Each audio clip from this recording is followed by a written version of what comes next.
Did you know that Jewish people make up less than 0.2% of the world's population, but represent over 20% of Nobel Prize winners in economics and an astonishing number of successful entrepreneurs and investors?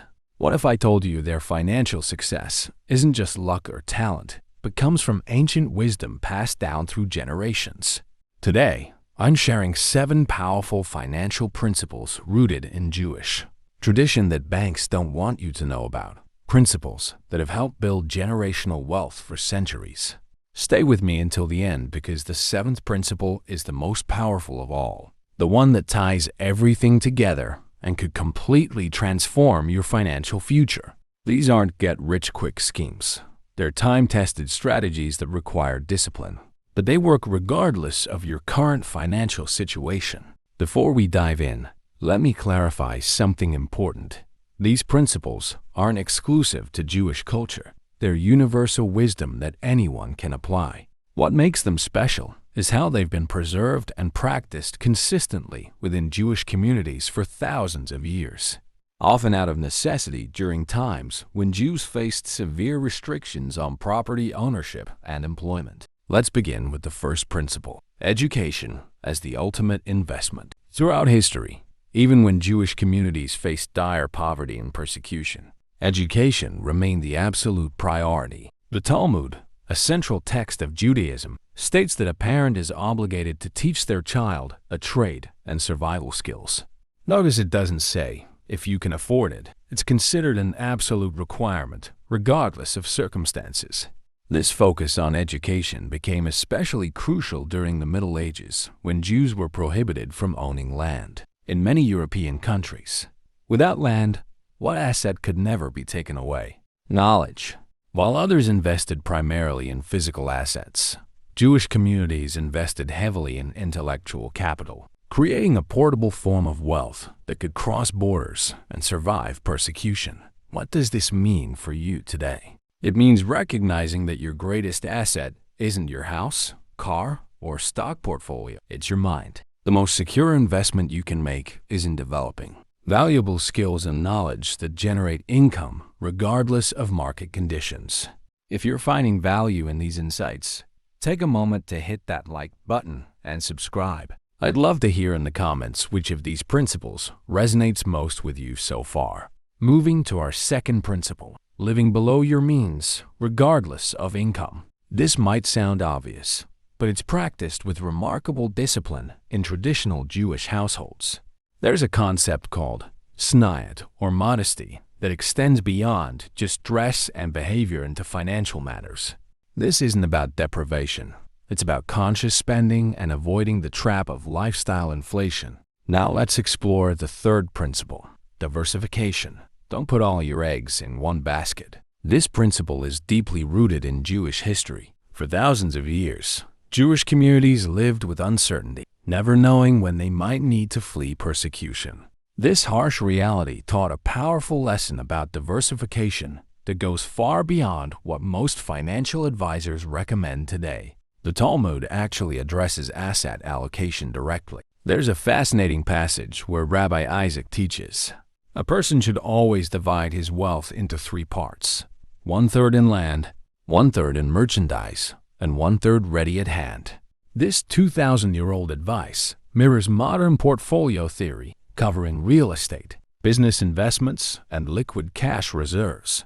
But Jewish diversification goes even deeper. Throughout history, Jewish families often spread their assets across different countries and currencies. They developed businesses that could operate across borders. They invested in portable wealth like gemstones and precious metals that could be quickly transported if needed. This wasn't just financial planning, it was survival. What can we learn from this today? True diversification means thinking beyond just stocks and bonds.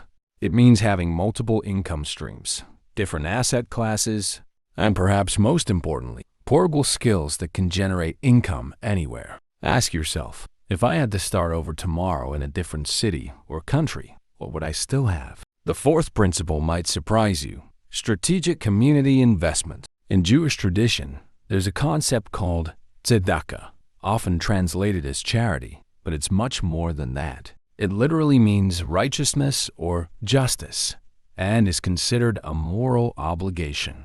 The fascinating part is how this principle intertwines moral obligation with practical community building. Throughout history, Jewish communities created sophisticated lending networks and mutual aid societies.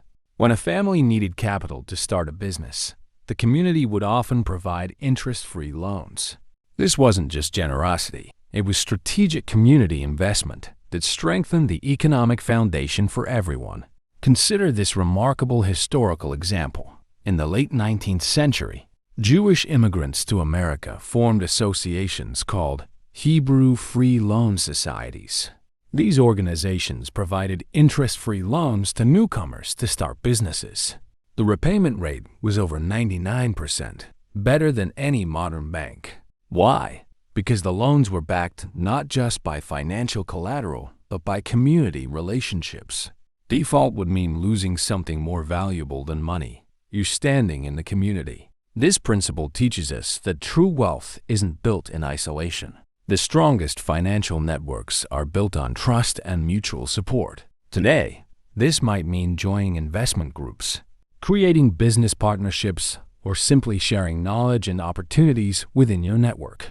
If you're enjoying these insights, take a second to hit that like button. I'd also love to know in the comments if you've ever been part of a community financial support system, formal or informal. Now for Principle 5, the power of patient capital. In Jewish financial tradition, there's a remarkable emphasis on long-term thinking, not just years, but generations. This principle is embodied in the Hebrew phrase dor vador, from generation to generation.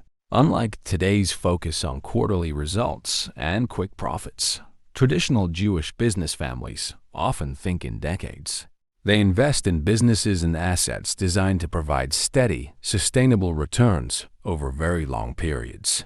This patience creates a powerful compound effect that builds true, lasting wealth. A fascinating historical example of this long-term thinking is found in the story of the Rothschild family. In the early 1800s, Mayer Amschel Rothschild sent his 5 sons to establish banking operations in 5 different European capitals.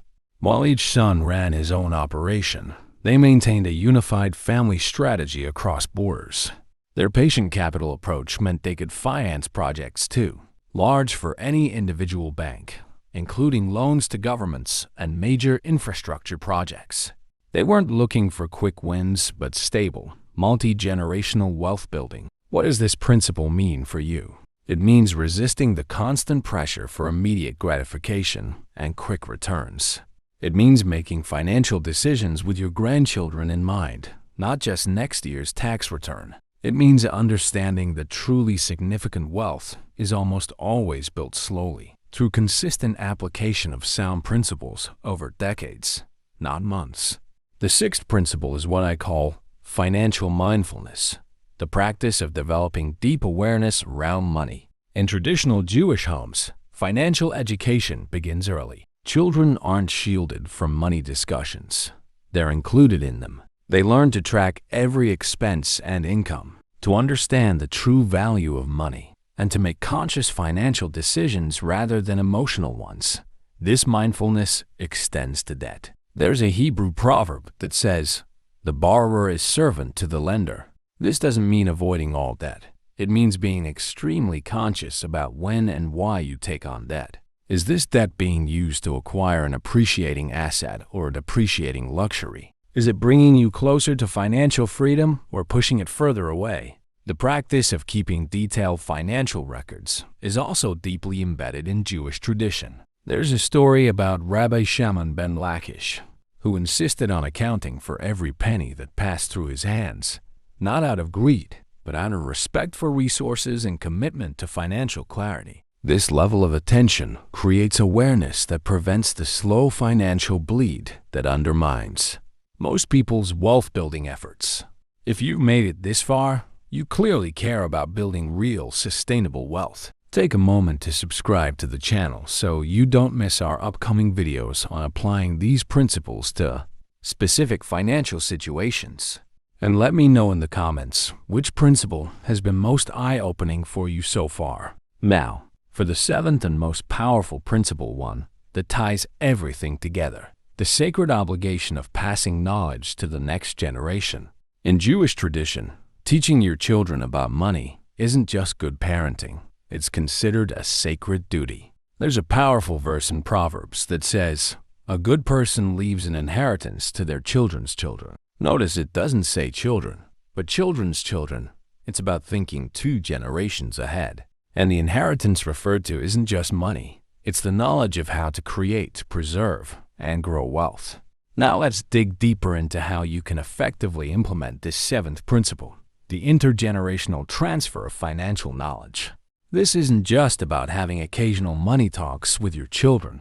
It's about creating a comprehensive system for financial education that becomes part of your family culture. In many traditional Jewish families, this education begins remarkably early. Children as young as 5 are given small amounts of money and taught the 3-part system: some to save, some to spend, and some to give to charity. This simple practice establishes the foundational habits of wealth building from the earliest age. As children grow, they're gradually exposed to more complex financial concepts. By their teenage years, many are actively participating in family financial discussions, not just observing, but contributing ideas and learning the reasoning behind decisions. This isn't about burdening children with adult worries, but rather demystifying money and building confidence around financial matters. A powerful practice found in many successful Jewish business families is the family financial meeting. Regularly, perhaps monthly or quarterly, the family gathers to discuss finances openly. These aren't dry budget meetings, but engaging sessions where values are connected to financial decisions. Goals are set and reviewed, and everyone, regardless of age, has some appropriate level of participation.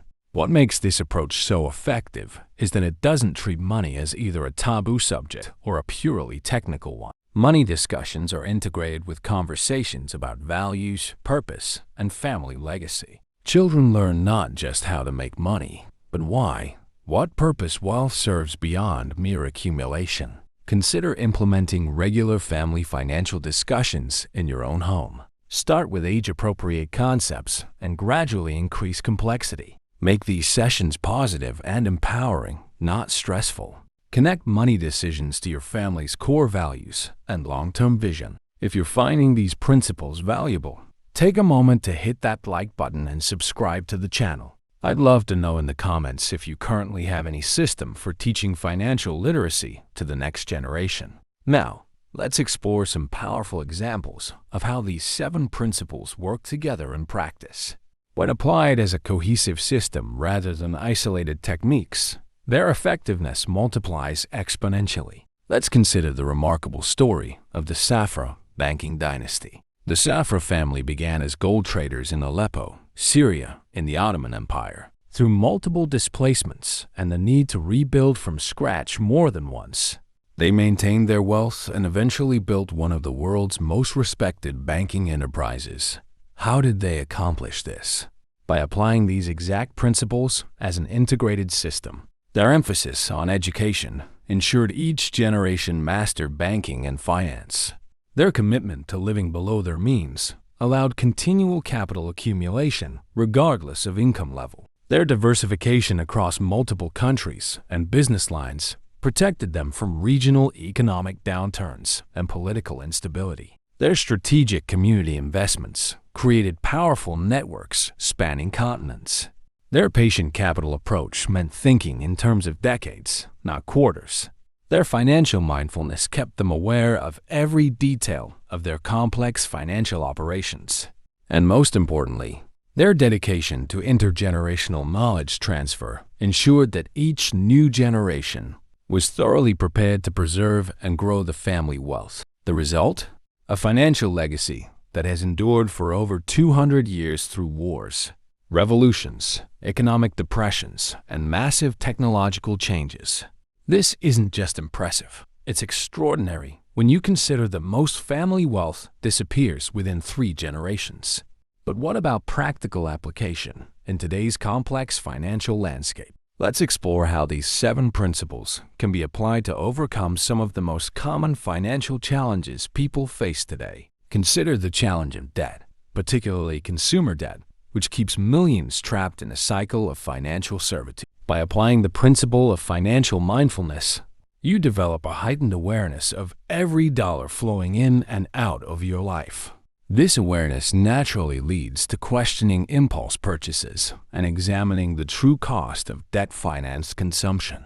The principle of education comes into play as you learn the mathematics of interest and compound growth. Understanding viscerally how debt compounds against you while investments compound for you. The principle of living below your means creates the margin needed to systematically eliminate debt and redirect those funds toward wealth building. Or consider the challenge of building wealth on an average income. The conventional wisdom says you need a high salary to build significant assets, but the historical evidence suggests otherwise. Many Jewish immigrant families arrived in America with virtually nothing and built substantial wealth within a generation, often starting from modest-paying trades and small businesses. How? Through the disciplined application of these principles. By prioritizing education, they continuously increased their earning potential. By living below their means, they created capital regardless of income level. Through community investment, they accessed opportunities and resources beyond their individual capacity. With patient capital, they let compound growth work its magic over decades, not months. What about the challenge of preserving wealth through economic downturns? This is where the principle of diversification shows its power. Throughout history, Jewish communities have weathered economic storms by spreading risk across different asset classes, industries, and geographic regions.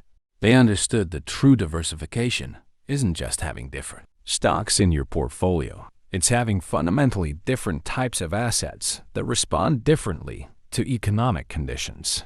For example, during the Great Depression, many Jewish families who had diversified into tangible assets like real estate, operating businesses, and precious metals were able to preserve capital while paper wealth evaporated. Their financial mindfulness meant they weren't caught unaware by excessive leverage or concentration risk that devastated so many others. If you're finding value in these practical applications, take a moment to like this video and subscribe to the channel. I'm curious, what's your biggest financial challenge right now? Share in the comments, and I might address it in an upcoming video. Now, let's address some common misconceptions about building wealth.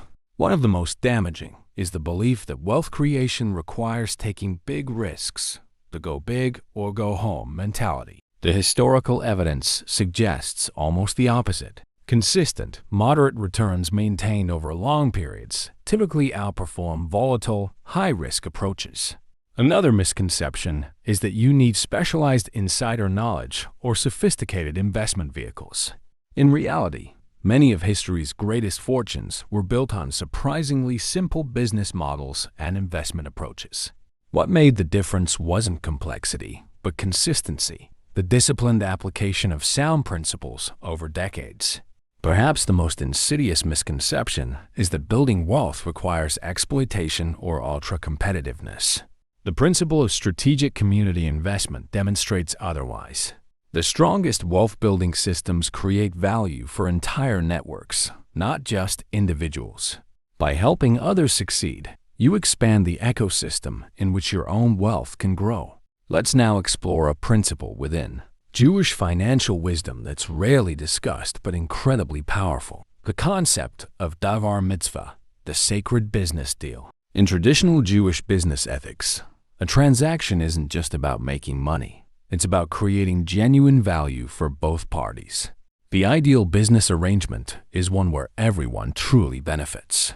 This ethical approach to business isn't just morally admirable, it's strategically brilliant. When both parties genuinely benefit from a transaction, it creates the foundation for repeat business, referrals, and long-term relationships.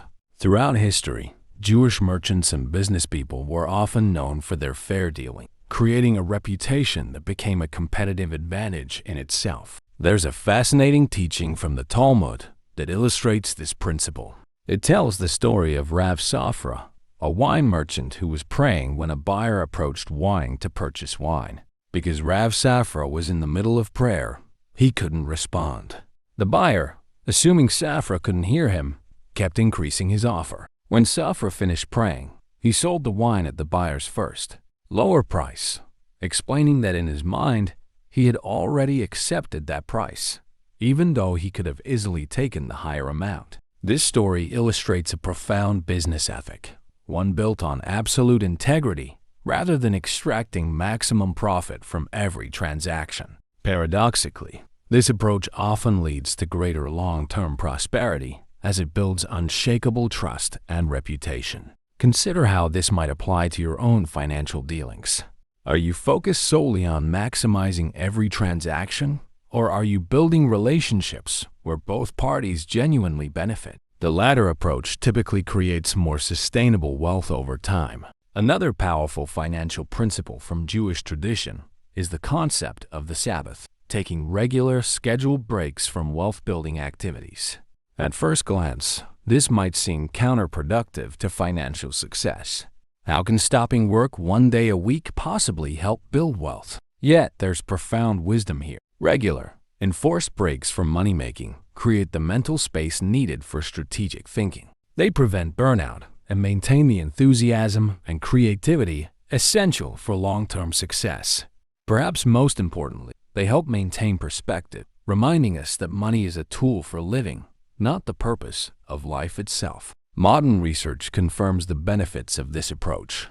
Studies show that productivity and creativity increase significantly after periods of rest and disconnection. Some of today's most successful entrepreneurs and investors have adopted versions of this practice. Regular thinking days or technology sabbaticals, where they step back from daily operations to gain broader perspective. If you're finding these insights valuable, hit that like button and subscribe for more content on building sustainable wealth. I'd be curious to know in the comments if you have any regular practices for stepping back and gaining perspective on your financial journey. Now let's explore an often overlooked aspect of wealth building in Jewish tradition, the principle of chesed, acts of kindness and giving. At first glance, giving away money might seem counterintuitive to building wealth. Yet in Jewish financial wisdom, strategic giving is seen as an essential component of sustainable prosperity. There's a powerful Hebrew saying, "More than the wealthy person does for the poor does for the wealthy." This paradoxical statement reflects the understanding that the act of giving doesn't just benefit the recipient, it transforms the giver. Regular charitable giving develops a mindset of abundance rather than scarcity, reduces the grip of fear and greed, and establishes powerful community connections that often return unexpected opportunities. Historically, successful Jewish business families were known for their systematic approach to philanthropy, typically giving 10 to 20% of their income to community causes. This wasn't just random generosity, but strategic investment in community infrastructure, education, and welfare systems that ultimately benefited everyone, including the givers. Consider the story of Sir Moses Montefiore, a 19th century British Jewish banker and philanthropist. Beyond his successful financial career, he systematically devoted his wealth to building hospitals, schools, and economic opportunities for disadvantaged communities across Europe, the Middle East, and North Africa. Far from diminishing his wealth, this strategic giving expanded his influence and business network across continents, creating new opportunities that might otherwise have been inaccessible. What's particularly noteworthy about this approach is how it integrates giving into the overall financial strategy rather than treating it as an afterthought. Charitable giving isn't what you do after you've built wealth. It's an integral part of the wealth-building process itself. If this perspective on strategic giving resonates with you, hit that like button and share in the comments how giving has impacted your own financial journey. Consider subscribing for more unconventional wisdom on building sustainable wealth. Now let's examine another subtle but powerful principle: the courage to go against market psychology. Throughout financial history, Jewish investors have often been noted for their willingness to move contrary to prevailing market sentiment, buying when others are fearful and selling when others are greedy. This contrarian approach isn't about being different for its own sake, but about maintaining independent judgment based on fundamental value rather than emotional reaction. It requires both financial knowledge and emotional discipline, the ability to resist both the fear that drives panic selling and the greed that fuels market bubbles. Let's now explore one final principle that ties everything together: the concept of Kavanah intentionality. In Jewish thought, the inner intention behind an action is as important as the action itself. Applied to finances, this means approaching wealth building with clear purpose and alignment with your deeper values.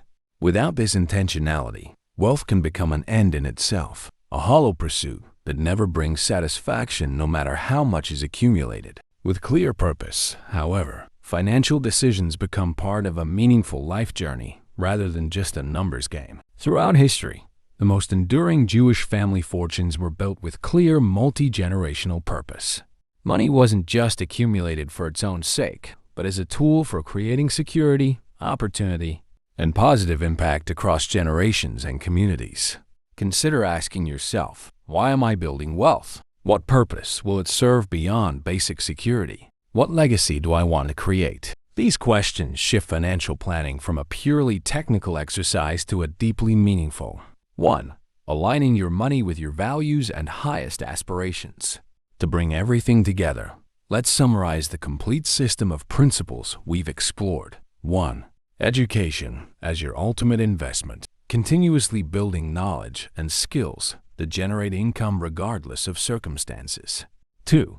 Living below your means, creating capital through disciplined spending regardless of income level. 3. Diversification beyond just investments, developing multiple income streams and portable wealth that can withstand any economic environment. 4. Strategic community investment, building networks of mutual support and opportunity that magnify individual efforts. 5. Patient capital, embracing long-term thinking that allows compound growth to work its magic over decades. 6. Financial mindfulness, maintaining complete awareness of your money through careful tracking and conscious decision-making. 7. Intergenerational knowledge transfer, systematically educating the next generation to preserve and grow wealth across generations. Along with these core principles, we've explored the power of ethical business dealings, the strategic value of regular rest, the prosperity paradox of strategic giving, and the courage to maintain independent financial judgment. Together, these principles form a comprehensive system for building what I call silent wealth, prosperity that's sustainable, meaningful, and often invisible to outside observers. Unlike flashy displays of consumption that often mask financial fragility, silent wealth provides true security and freedom. The remarkable aspect of these principles is their universality. While they've been preserved and practiced in Jewish communities for centuries, they're available to anyone willing to apply them consistently. They require no special connections, insider knowledge, or excessive risk-taking, just discipline, patience, and wisdom. If you found value in this exploration of timeless financial principles, please take a moment to like this video, subscribe to the channel, and share it with someone who might benefit. I'd love to know in the comments which principle resonated most strongly with you and how you plan to implement it in your own financial journey. Remember, building true wealth isn't about getting rich quick. It's about applying sound principles consistently over time. The financial freedom you create today becomes the legacy you leave tomorrow. Thank you for joining me on this journey through these powerful financial principles, and I look forward to continuing our conversation in the comments below.